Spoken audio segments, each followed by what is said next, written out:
आज हूँ एक पवित्र दिन। आज सारा देश में आम पालन कर 80तम स्वाधीनता दिवस समस्त जनसाधारण को मोर हार्दिक अभिनंदन शुभेच्छा और शुभकामना जनाऊँ। आज हूँ एक पवित्र दिन परी पल्ली दिल्ली पर्यंत सारा अंचल आज तिरंगामय होती समस्ते वीर शहीद मान मन रखापी आज समस्ते स्वाधीनता दिवस पालन करुँच।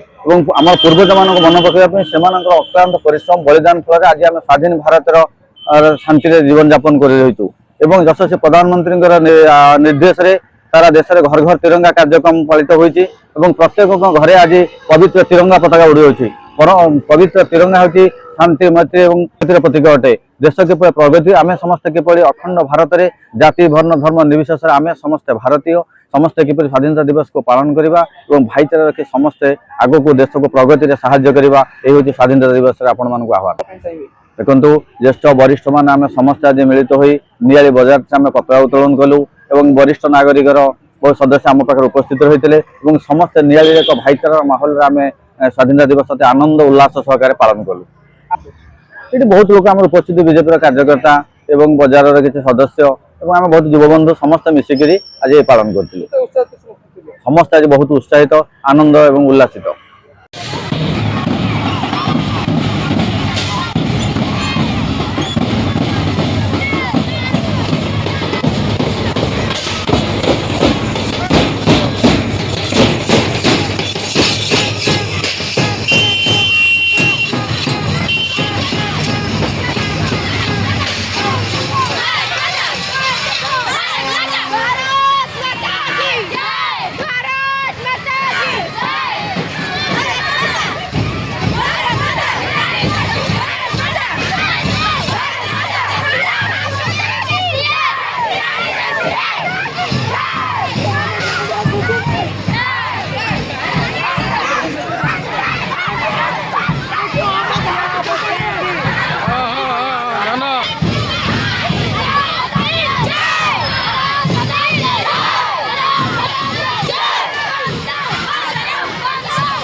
अधिक खबर पाई आम चैनल को लाइक शेयर और सब्सक्राइब करंतु।